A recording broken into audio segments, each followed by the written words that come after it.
When millionaire Alexander Hayes hired a nanny to care for his frail and bedridden son, he thought he had found the perfect solution to bring stability back into their lives. But when hidden cameras revealed the nanny's true actions behind closed doors, Lucas was left stunned by a discovery that would change everything he believed about trust, love, and family. What could have been so shocking? The security cameras whirred softly as Alexander Hayes stood in his study, watching the monitors with unwavering attention. On one screen, a woman in her early 30s walked confidently through the mansion's grand entrance. Her simple navy dress and practical shoes stood in stark contrast to the opulent surroundings. But there was something about her presence that commanded respect. "Mr. Hayes?" Her voice carried through the intercom. "I'm Olivia Sanchez, here for the nanny position." Alexander pressed a button, allowing his butler to escort her to his study. His fingers drummed against the mahogany desk, a habit he'd developed since Sophia's death 2 years ago. The room, like the rest of the house, bore the weight of memories, photos carefully turned face down, spaces where paintings once hung now conspicuously empty. When Olivia entered, Alexander noticed something his security cameras hadn't captured, a gentle determination in her eyes that reminded him painfully of Sophia. He pushed the thought away, maintaining his practiced corporate demeanor. "Miss Sanchez," he began, not rising from his chair, "your credentials are impressive.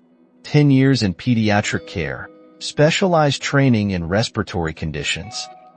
He paused, studying her reaction. But caring for Ethan requires more than just medical expertise. Olivia met his gaze steadily. "Mr. Hayes, I understand your son needs more than a medical caregiver. He needs someone who sees him as a child first, not just a patient." A faint cry from upstairs interrupted their conversation. Alexander's body tensed, but Olivia's reaction was immediate and natural. "Is that Ethan?" she asked, already half-turned toward the door. "Yes, his breathing exercises are scheduled for now," Alexander replied, checking his watch. "Jenkins usually assists." But Olivia was already moving. "May I?" she asked, though her body language suggested she would go whether permitted or not. Alexander found himself nodding, following her up the stairs. They found Ethan in his room, struggling with his breathing apparatus. The 8-year-old's dark curls and delicate features were so like Sophia's that it sometimes hurt to look at him. Olivia approached him with a warm smile, kneeling to his eye level. "Hi, Ethan.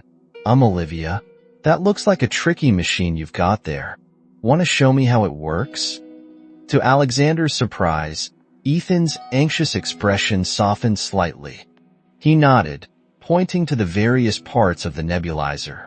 Olivia listened intently, asking questions that made the boy's eyes light up with the pleasure of sharing his knowledge. "You're quite the expert," she praised, helping him adjust the mask. "You know what? I bet we could turn these breathing exercises into a game. Would you like that?" For a moment, Alexander saw a ghost of a smile on his son's face, something that had become rare since Sophia's accident. He watched as Olivia transformed the medical routine into an adventure about deep-sea diving, complete with imaginary fish and treasure. Later, after Ethan had fallen asleep, Alexander led Olivia back to his study. "There are conditions," he said firmly. "The house is under constant surveillance. Every room except the bathrooms has cameras. You'll be monitored at all times." Olivia frowned. "That seems excessive. Children need some privacy to develop independence." "My son needs protection," Alexander snapped, the memory of screeching tires and shattered glass flashing through his mind. "The cameras are non-negotiable. May I ask why such intense security?" Olivia's voice was gentle but probing. Alexander turned to the window, his reflection ghostly in the glass. 2 years ago, my wife Sophia died in a car accident. The police called it a tragic incident, but he trailed off, his shoulders rigid with tension. "You blame yourself," Olivia observed quietly. "I should have checked the car myself. I always checked her car." His voice cracked slightly. "The one time I didn't." Olivia stepped closer, her reflection joining his in the window. "Mr. Hayes, I'll accept the position, and I'll work with your security measures. But I want you to understand something. I'm here to help Ethan thrive, not just survive. That might mean challenging some of your rules occasionally." Alexander turned to face her, studying her expression. In her eyes, he saw not just compassion, but something that had become foreign in his household, hope. "You start tomorrow," he said finally. "Jenkins will show you out." As Olivia left, Alexander returned to his security monitors. He watched her walk to her car, noting how she paused to look up at Ethan's window. Something about her presence had already begun to shift the heavy atmosphere of the house, and it unsettled him. He pulled up the footage from Ethan's breathing exercises, rewatching the interaction. In the corner of one screen, a small detail caught his eye, a shadow moving oddly in the hallway. He zoomed in, but the figure had already disappeared. The familiar paranoia crept back in, reminding him why the cameras were necessary, why the walls needed to be high, why trust was a luxury he couldn't afford. Not again, he thought. Never again. The star projector cast a gentle galaxy across Ethan's ceiling, turning his medical equipment-filled room into a cosmic wonderland. Olivia sat cross-legged on the floor beside him, their faces illuminated by the dancing lights. "And that one," she pointed, "is Orion's belt. 3 bright stars in a perfect line, just like your breathing counts, in 2-3, out 2-3. Ethan followed her finger, his nebulizer mask temporarily forgotten as he gazed upward. "Did you know?" he whispered between breaths. "Mom used to say stars were windows to heaven?" In his study, Alexander's hand froze over his keyboard as he watched the scene unfold on his monitor. It was the first time in months Ethan had mentioned Sophia voluntarily. "That's a beautiful thought," Olivia replied, her voice soft but steady. "What else did she tell you about stars?" She said. Ethan's breathing hitched slightly, and Olivia immediately reached for his hand, squeezing it gently. "She said they're like night lights for angels." In the 2 weeks since Olivia had started, Alexander had witnessed a gradual transformation in his son. The breathing exercises, once a dreaded chore, had become adventures. Today they were astronauts. Yesterday they were deep-sea explorers. Each session wrapped in stories that made the medical routines feel less clinical. The intercom buzzed. "Miss Sanchez, a word please." Alexander's voice cut through the starlit atmosphere. Olivia turned to Ethan. "Keep counting those stars, Captain. I'll be right back." In his study, Alexander gestured to the chair across from his desk, but Olivia remained standing. "Mr. Hayes, I was in the middle of Ethan's evening routine. I've been observing your methods," he began, pulling up several video clips on his computer. "While creative, they seem to lack structure. Ethan needs consistency, not constant distraction." Olivia's eyes flashed. "With all due respect, what you call distraction, I call engagement. His breathing scores have improved by 15% since we started these games." "And the star projector? How does that improve his respiratory function?" "It calms him. Calm breathing is effective breathing." She paused, choosing her next words carefully. "Mr. Hayes, Ethan needs more than medical management. He needs to feel like a child, not a patient." "What he needs is safety," Alexander countered. "What about 5 minutes?" Olivia suggested suddenly. 5 minutes in the garden, with proper precautions. Fresh air could do wonders for his lungs." "Absolutely not." Alexander's response was immediate. "The garden is within your security perimeter. We could start with the enclosed patio, just steps from the door. He's not made of glass, Mr. Hayes. Before Alexander could respond, Ethan's voice came through the monitor. Olivia, are you coming back? This discussion isn't over, Alexander warned. No, Olivia agreed. It's just beginning. Over the next few days, Alexander found himself increasingly drawn to the security feeds showing Olivia and Ethan's interactions. She had transformed his son's room into different worlds, an underwater kingdom one day, a jungle expedition the next. More surprisingly, she'd begun incorporating Sophia's memory naturally into their activities. It happened during what Olivia called story time. Ethan was having a difficult day, his breathing more labored than usual. Tell me about your mom, Olivia said gently, adjusting his oxygen levels. What's your favorite memory of her? Alexander's finger hovered over the intercom button, ready to stop this dangerous line of conversation. But something held him back. She used to dance, Ethan said, his breathing evening out as he spoke, even when it rained. Especially when it rained. She'd say, sometimes you have to dance in the storm. She sounds wonderful, Olivia smiled, wiping a tear from Ethan's cheek. You know what? I bet she's dancing in heaven right now, watching over her brave boy. Do you think? Ethan hesitated. Do you think she's proud of me? Oh, sweetheart. Olivia pulled him close, mindful of his tubes. She's so proud. Every star in the sky is her smiling down at you. Alexander sat back in his chair, his vision blurring.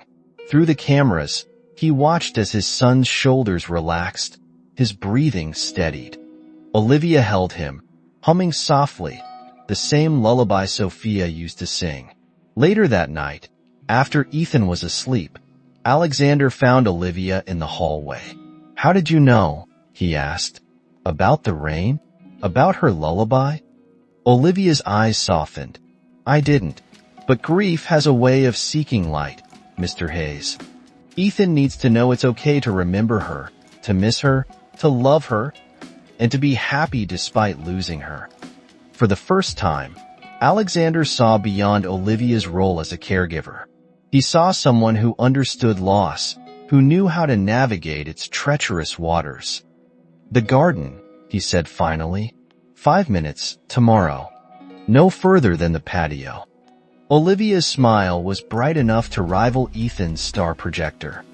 Thank you, Mr. Hayes. Alexander, he corrected quietly. You can call me Alexander.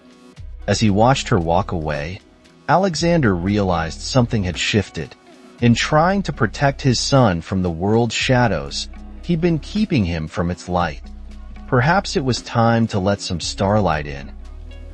The morning sun cast long shadows through the mansion's windows as Alexander reviewed the previous night's security footage.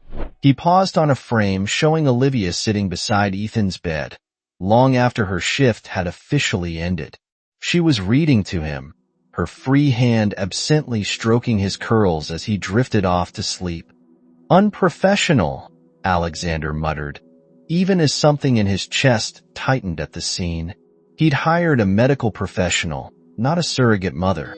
Yet watching their interactions, he couldn't deny the positive changes in Ethan. His son's medical charts showed steady improvement, but it was the intangible changes that struck him most. The return of Ethan's curiosity, the occasional laugh echoing through the halls. A movement on another monitor caught his attention. Olivia was in the library, running her fingers along the spines of books in the restricted section. Alexander's pulse quickened as she pulled out a leather-bound album he knew all too well.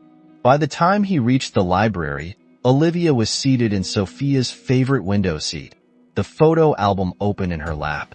Sunlight illuminated the pages, bringing to life images of a younger, happier version of his family. Put that down. His voice cut through the quiet like a whip. Olivia startled, but didn't close the album. I'm sorry, I was just what? Snooping through private memories? Overstepping every professional boundary? His voice rose with each word, hands clenched at his sides. "I was trying to understand," Olivia said quietly, her finger resting on a photo of Sophia laughing on a beach, her hair wild in the wind. "To understand the woman whose absence shapes this house. You have no right." "Look at her joy," Olivia interrupted, holding up the photo. "Ethan has her smile, you know? The same way it starts in the eyes before reaching the lips." Alexander felt his anger crack, just slightly. He moved closer, despite himself, drawn to the image of his late wife. "That was in Malibu," he said, his voice rough. "She loved the ocean, said it was where heaven touched earth." "Tell me about her," Olivia encouraged gently, making space on the window seat. Against his better judgment, Alexander sat down. "She was unexpected, like a summer storm. I built my life on control and precision, and then this art teacher blew into a charity gala and challenged everything I thought I knew." Olivia turned the page, revealing a photo of Sophia painting with a very young Ethan.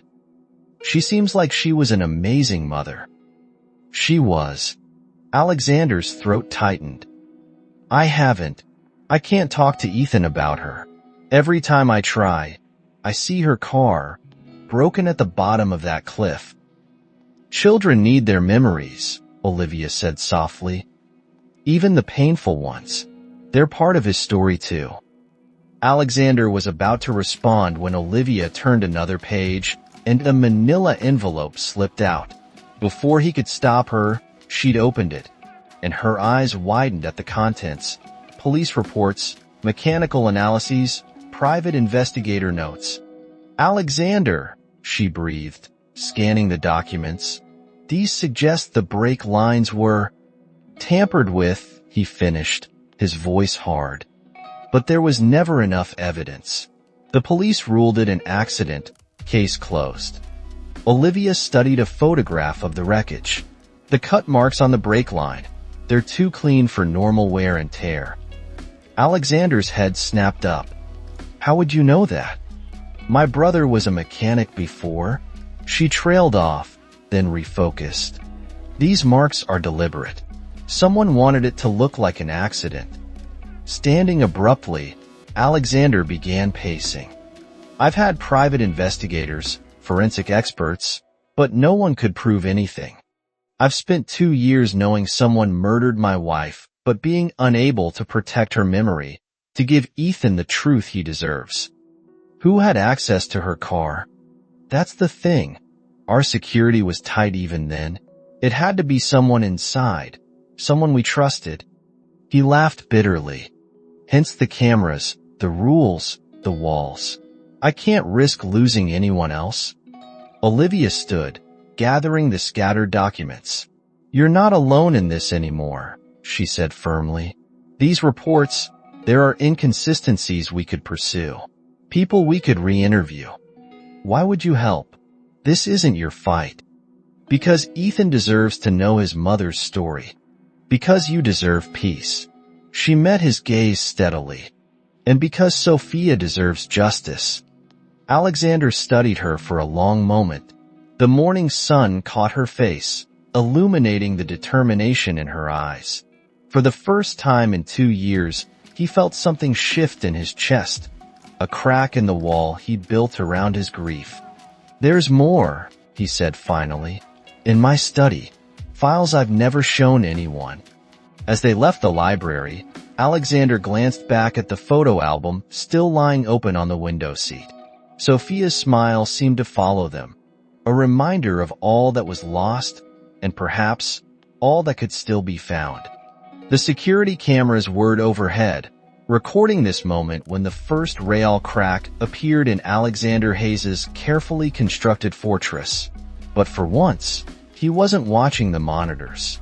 Instead, he was following Olivia toward his study, toward the truth, toward the possibility of healing.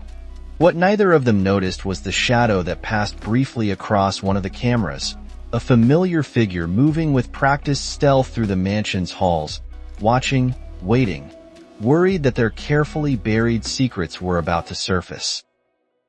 The attack came without warning. One moment, Ethan was sitting in the garden during his allowed 5 minutes of outdoor time. The next he was gasping for air, his small hands clutching his chest. The autumn breeze that had seemed so gentle suddenly became their enemy. Alexander. Olivia's voice cracked through the intercom, but she was already moving, scooping Ethan into her arms. Meet us in his room. Now. The security cameras captured their rush through the house. Olivia's steady stride despite her burden, Alexander's desperate run from his study, their paths converging at Ethan's door. The boy's lips were turning blue. His emergency inhaler isn't working, Alexander said, panic edging into his voice as he reached for the phone to call an ambulance. Wait, Olivia commanded, her voice surprisingly calm as she settled Ethan onto his bed. Ethan, sweetheart, look at me. We're going to do something different. She took his small hand and pressed it against her chest. Feel my breathing? Match it. In through your nose, 1, 2, 3. Out through your mouth, 1, 2, 3. Her voice took on a rhythmic quality, almost musical. Remember the stars, Ethan? They're still there, even in daylight. Your mom's watching. Breathe with me. In 1, 2, 3. Out a 1, 2, 3. Alexander watched, transfixed, as his son's desperate gasps slowly synchronized with Olivia's steady breathing. The blue tinge began to fade from his lips. That's it, brave boy, Olivia encouraged, maintaining the rhythm, like waves on the beach. In and out. Your mom loved the ocean, didn't she? Feel the waves, Ethan. In 1, 2, 3. 30 minutes later, Ethan was sleeping peacefully, his breathing monitored by both machines and Olivia's watchful eye. Alexander stood at the window, his shoulders tight with residual tension. How did you know? He asked finally. About the anchoring technique? Olivia adjusted Ethan's blanket before answering. Sometimes panic makes the attack worse. He needed something stronger than medicine. He needed connection, something to ground him. I froze, Alexander admitted, his voice hollow. My son was struggling to breathe, and I froze. You were scared. That's allowed. I'm failing him. The words seemed to escape without his permission. Sophia would have known what to do. She always knew. Olivia moved to stand beside him at the window. You're not failing him, Alexander. You're protecting him the best way you know how. By keeping him prisoner? By jumping at shadows? He turned to face her. I see how he responds to you. You make him feel safe without walls and cameras. Different kinds of safety, Olivia said softly. He needs both, your protection and the freedom to grow. Their conversation was interrupted by rustling from the bed. Ethan was awake, already reaching for his sketchbook, his constant companion since Olivia had introduced art therapy. Want to see what I drew? He asked, his voice slightly raspy.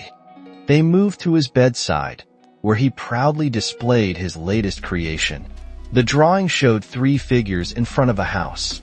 A tall man in a suit, clearly Alexander, a smaller figure with curly hair, Ethan, and a woman with a warm smile, Olivia.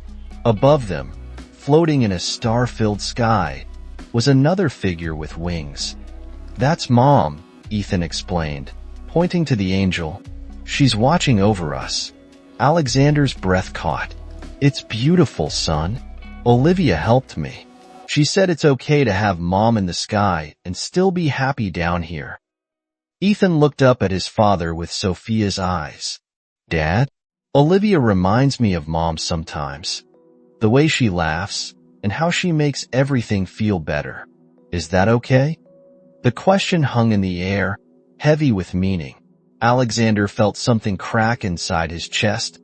Not the sharp pain of grief, but something softer, like ice melting in spring.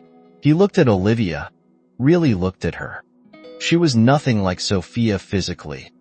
Where his late wife had been all wild curls and artistic chaos, Olivia was contained grace and quiet strength.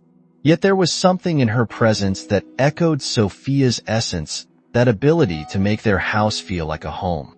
"Yes," he said finally, his voice rough with emotion. "Yes, that's okay." Later that night, after Ethan had fallen asleep again, Alexander found Olivia in the library, updating the medical logs.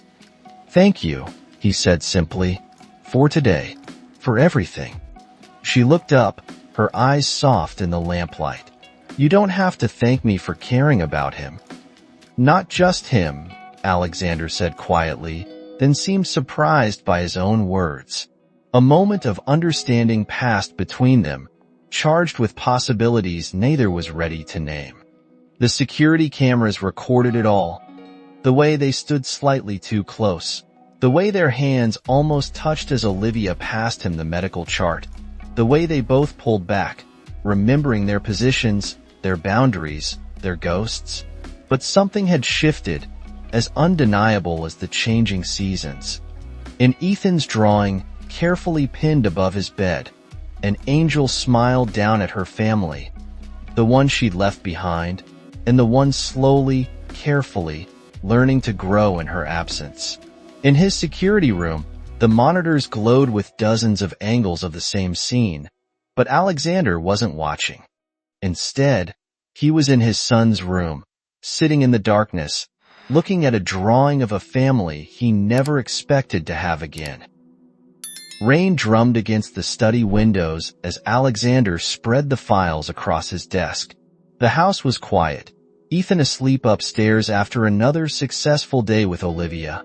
It was in these late hours that Alexander allowed himself to dive back into the mystery that haunted him. "I thought I might find you here," Olivia's voice came from the doorway. She carried 2 cups of coffee, the aroma cutting through the musty smell of old papers. "Couldn't sleep?" he asked, accepting a cup. "Neither could you, apparently." She settled into the chair across from him, eyes scanning the documents. "Are these all about Sophia's accident?" Alexander nodded, pulling out a particular file. "Marcus Chin, my head of security at the time, filed this report." He noted unusual wear patterns on the brake lines, but the police dismissed it as routine deterioration. The same Marcus Chin who left the company immediately after, 3 weeks after her death, said he needed a change. Alexander's fingers traced the edge of a photograph. He was one of our most trusted employees, had access to everything, including our vehicles. Olivia leaned forward, studying the maintenance logs. "These dates don't match up.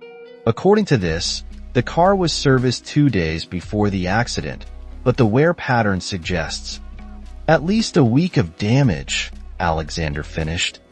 "I've gone over this countless times. Someone deliberately weakened those brake lines, knowing Sophia would take that coastal road to her art gallery. Have you confronted Chin?" "He disappeared, changed his number, moved away. Private investigators couldn't trace him." Olivia was quiet for a moment, then asked, "What about business rivals? Someone who'd benefit from destabilizing you?" Alexander pulled out another file, this one newer. "James Morrison. We were competing for a major contract at the time. He'd made threats, implied he'd do anything to win. And did he? He got the contract. I was distracted after Sophia's death. His company swooped in." Olivia studied Alexander's face in the dim light. "You're carrying so much guilt," she said softly. "But this wasn't your fault. I should have protected her." His voice cracked. "I should have seen it coming." "Alexander," Olivia reached across the desk, her hand covering his. "Holding on to this guilt won't bring justice. It won't protect Ethan, and it certainly won't honor Sophia's memory." Their eyes met, and something shifted in the air between them. Alexander turned his hand, his fingers intertwining with hers. "Help me," he whispered. "Help me find the truth." Over the next few days, they dug deeper. Olivia's fresh perspective helped identify patterns they'd missed. Security footage from the weeks before the accident showed unusual activity around the garage. Financial records revealed unexpected transfers from offshore accounts. It all led to a confrontation in Morrison's office, where Alexander, armed with evidence, demanded answers. "You think I killed your wife?" Morrison's laugh was bitter. "I'm a businessman, Hayes, not a murderer. Besides, why would I need to? The real threat was already inside your walls." Alexander's blood ran cold. "What do you mean? You really don't know?" Morrison leaned forward. "Your precious head of security, Chen? He wasn't just working for you. He was selling company secrets to multiple bidders. Sophia must have discovered something." "You're lying." "Am I? Check his travel records against your company's leaked information dates. Check who benefited from those leaks. It wasn't just me, Hayes. Half your board was involved." Back at the mansion, Alexander and Olivia pored over the new information. The picture emerging was darker than they'd imagined. A web of betrayal reaching into the highest levels of his company. "Look at this," Olivia pointed to a series of emails. "These board members, they all opposed Sophia's influence on your charitable giving. They thought she was making you soft. She wanted to redirect more profits to education programs, children's hospitals." Alexander's voice trailed off as realization dawned. They saw her as a threat to their bonuses. And Sean? He had access to everything: security, vehicles, personnel files. If he was working with board members... A noise from the hallway made them both freeze. Through the security monitor, they saw a figure moving quickly past the study. "That's Jenkins," Olivia whispered, "but his shift ended hours ago." Alexander's eyes widened as pieces fell into place. Jenkins, he worked closely with Chen. They were friends. "Alexander," Olivia's voice was urgent. "Where's Ethan?" The sound of their running footsteps echoed through the mansion as they raced to Ethan's room, both knowing that the walls they'd built to keep danger out might have been protecting the very people they should have feared all along. The security cameras continued their silent vigil, recording everything, including the shadow that slipped into Ethan's room moments before they arrived, carrying something that glinted metallically in the darkness. The truth was finally emerging, but it might have come at a terrible cost. As they reached Ethan's door, Alexander realized that the enemy wasn't an outside rival or a distant threat. The real danger had been here all along, wearing a trusted face, waiting for the perfect moment to strike again. The confrontation in Ethan's room had ended in a blur of action. Jenkins subdued, police called, and most importantly, Ethan safe. The would-be attacker had been caught before any harm could come to the boy, thanks to Olivia's quick thinking and Alexander's protective instincts. A week later, the mansion's atmosphere remained tense but different. The morning sun streamed through Ethan's window as he sat with his father, working on another drawing. "Dad?" Ethan's voice was thoughtful as he colored. "Can I ask you something?" "Of course, son. Is it okay if I love Olivia?" The crayon in his hand stilled. "I mean, I still love Mom. I'll always love Mom.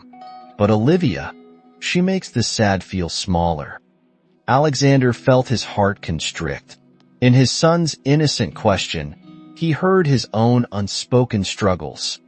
"Come here," he said, pulling Ethan onto his lap. "Your mother had the biggest heart of anyone I've ever known. She taught me that love doesn't divide, it multiplies." "Like math?" "Exactly like math." Alexander smiled. "Loving Olivia doesn't mean loving Mom any less. It means our hearts are growing bigger." Ethan seemed to consider this. "Does your heart feel bigger too, Dad, when Olivia's around?" Before Alexander could answer, a soft knock interrupted them. Olivia stood in the doorway, her eyes slightly red as if she'd been crying. "Everything okay?" Alexander asked, concerned. "Yes, It's just... She took a deep breath. It's my brother's anniversary. He passed away 5 years ago today. Ethan immediately went to her, wrapping his arms around her waist. Was he sick like me? Yes, sweetheart. He had cystic fibrosis. I was his primary caregiver for years. Alexander watched as she knelt to Ethan's level, saw how naturally they connected. Later, after Ethan had gone to do his breathing exercises with the nurse, he found Olivia in the garden. That's why you're so good with him, he said softly. With the medical routines, the emotional support. After Tommy died, I swore I'd never let myself get attached to another patient. She smiled sadly. But Ethan, he has a way of breaking down walls. Like his mother, Alexander murmured. Sophia never met a wall she didn't want to climb. They sat in comfortable silence, watching the autumn leaves dance in the breeze. You know, Alexander said suddenly, Ethan's getting stronger. His last test showed significant improvement. The new treatment protocol is working well. I was thinking, he hesitated. Maybe it's time to let him experience more of the world. Carefully, of course, but... Olivia's eyes lit up. The botanical gardens? They're having their fall festival. It's mostly outdoors, controlled environment. Tomorrow, Alexander decided. We'll all go tomorrow. The next day dawned clear and crisp. Ethan's excitement was contagious as they prepared for their first real outing as a family. The word floated in Alexander's mind, unexpected but not unwelcome. At the gardens, Ethan's wonder was palpable. He touched every leaf within reach, asked questions about every flower, his medical mask not dampening his enthusiasm one bit. Look, Dad, the flowers are dancing. Alexander watched his son twirl among falling maple leaves, Olivia keeping a watchful eye while giving him space to explore. The sight stirred something deep within him. A memory of Sophia dancing in their garden, pregnant with Ethan, talking about all the adventures they'd have together. Their peaceful moment was shattered by an urgent call from the police station. Jenkins had finally broken down and confessed, not just about his recent actions, but about Sophia's accident. He says he did it for Chen, the detective explained. They were more than friends. Chen had convinced him that Sophia was a threat to the company's traditional values. Jenkins tampered with the brake lines, thinking he was protecting the company's interests. Chen had promised him a future together once they'd fixed the problem. Alexander listened, numb, as Jenkins revealed how his own rigid corporate culture, his emphasis on traditional values and hierarchy, had created an environment where such betrayal could flourish. I never saw it, he told Olivia later, after Ethan was asleep. I was so focused on external threats, I didn't see the poison within my own walls. You can't blame yourself for others' choices, Olivia said firmly, but you can learn from them. I already am, he replied, taking her hand. Today, watching Ethan in the gardens, I realized something. We've been so focused on keeping him safe, we almost forgot to let him live. Like someone else I know, Olivia said softly. Their eyes met, and Alexander felt the last of his walls crumbling. In their place, something new was growing. Something that honored the past while embracing the future. Outside, the security cameras still whirred, but their meaning had changed.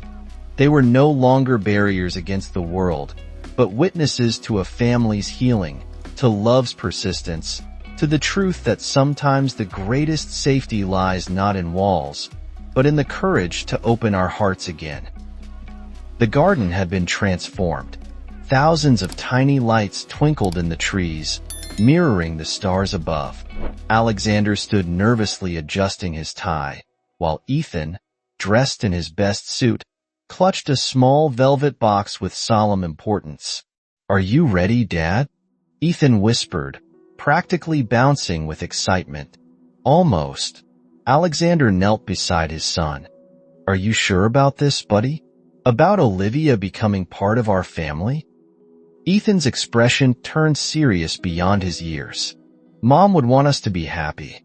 Olivia makes us happy. He paused, then added, she makes the house feel like home again. Alexander hugged him tightly, breathing in the familiar scent of his son's curls. When did you get so wise? Their moment was interrupted by Jenkins' replacement, Thomas, announcing Olivia's arrival. She appeared at the garden entrance, stunning in a simple blue dress, confusion evident on her face. Alexander? What's all this? He took her hand, leading her to the center of the illuminated garden.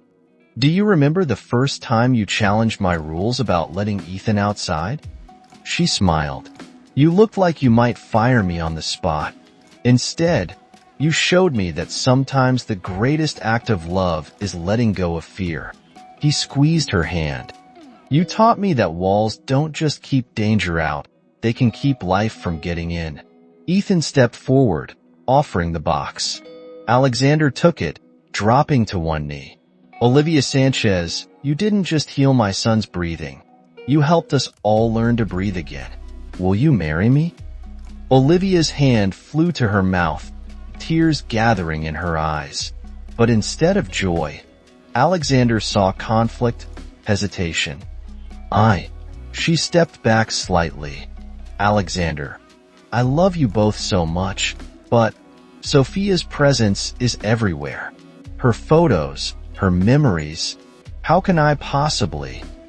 You don't have to replace her, Ethan said suddenly, moving to take her hand. Mom will always be Mom. You're Olivia. That's who we love. Fresh tears spilled down Olivia's cheeks. But what will people say? The nanny marrying her employer? The gossip columns will have a field day. Let them talk.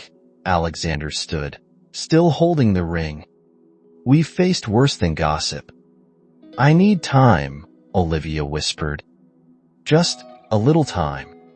The next few days were tense. As Olivia had predicted, news of their relationship leaked to the press. Headlines screamed about the gold-digging nanny and grieving millionaire's mistake. Alexander's board members expressed their concerns about the company's image. One evening, as Alexander was going through old papers in his study, trying to distract himself from the chaos, he found an envelope he'd never noticed before. It was addressed to him in Sophia's distinctive handwriting, dated just weeks before her death. With trembling hands, he opened it. Asterisk, my dearest Alexander, if you're reading this, something has happened to me. I've been having dreams, terrible dreams, and while I pray they're just anxiety, my heart tells me to write this. First, know that you were the great love of my life. You and Ethan are my greatest joys, my perfect happiness.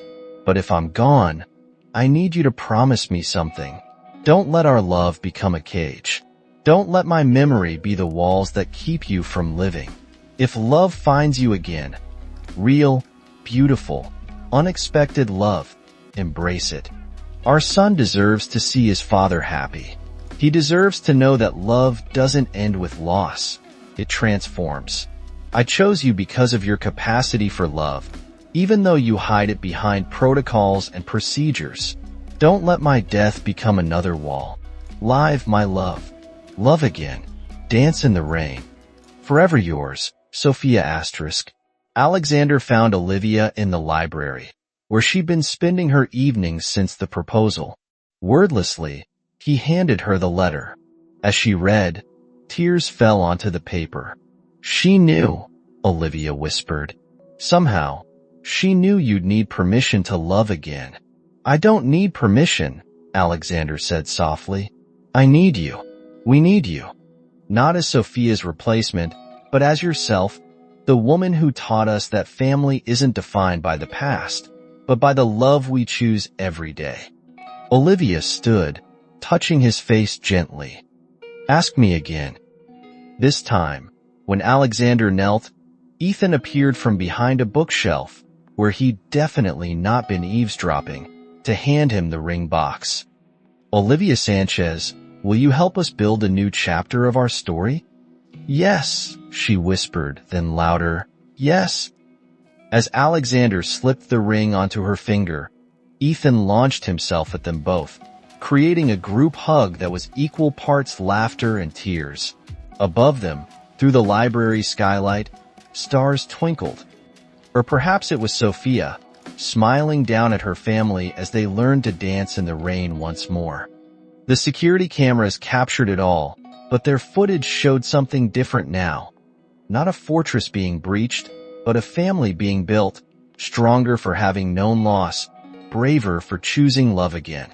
And somewhere, in the whisper of pages turning and the echo of laughter in once silent halls, Sophia's spirit danced on, knowing her family had finally found their way home. The Hayes estate garden had never looked more alive.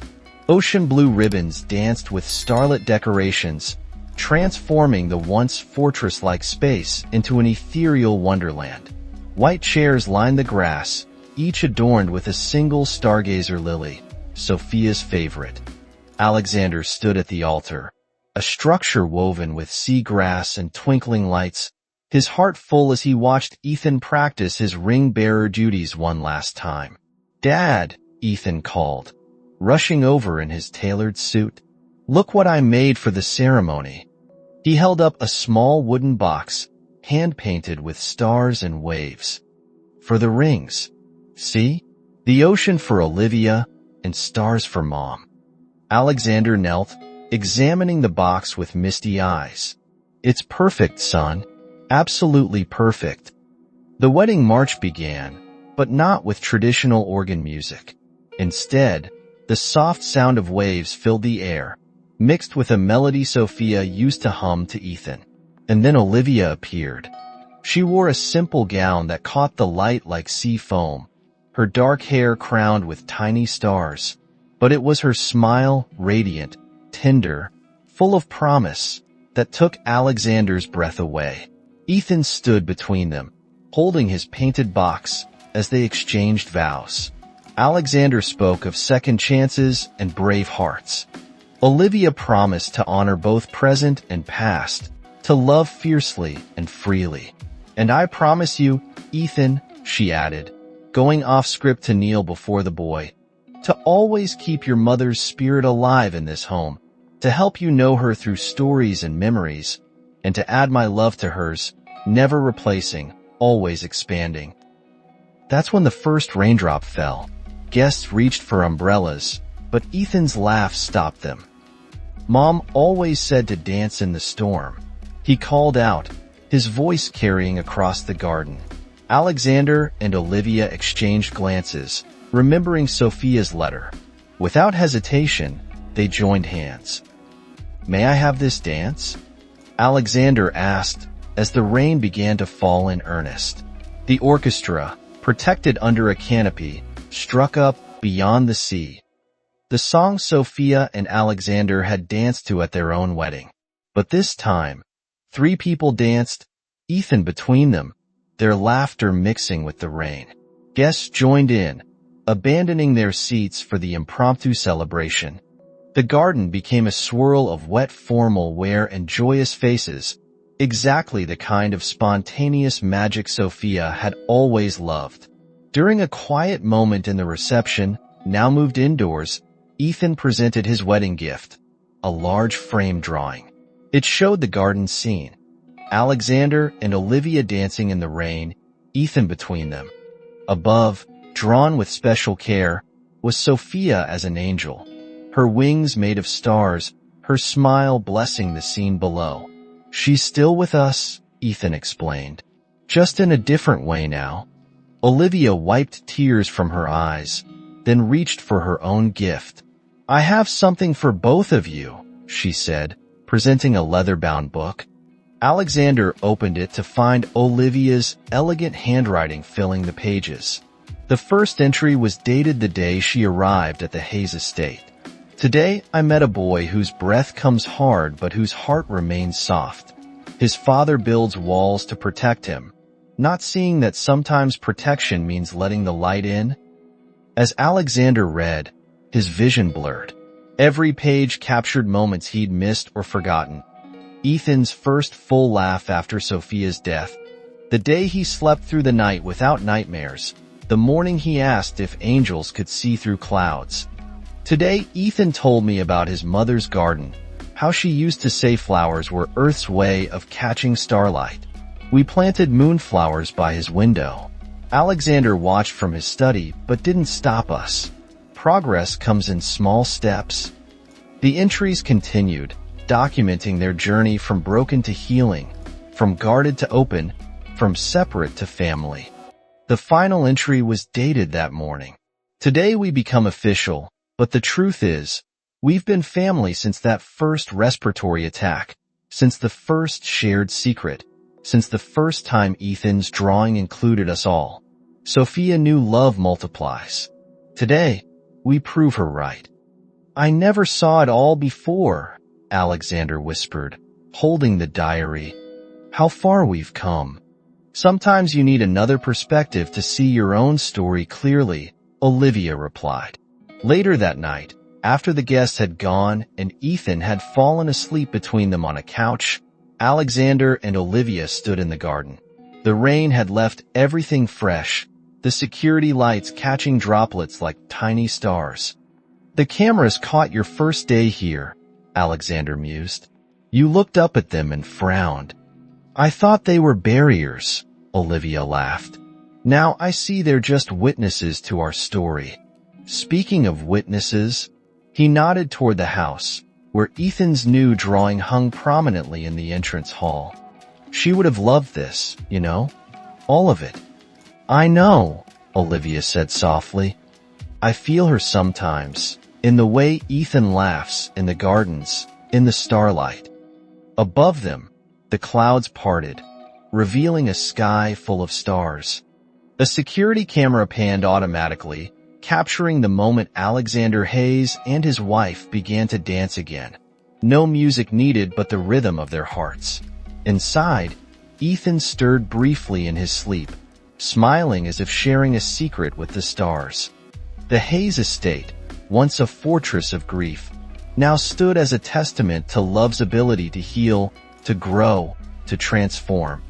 And somewhere, in the space between starlight and ocean waves, in the laughter echoing through once silent halls, in the courage to dance in the rain, Sophia's love lived on, not as a shadow to hide from, but as a light guiding them home. The security cameras recorded one final scene. A family walking to Ethan's room, their shadows merging into one, while above them, through the skylight, a single star seemed to shine just a little bit brighter.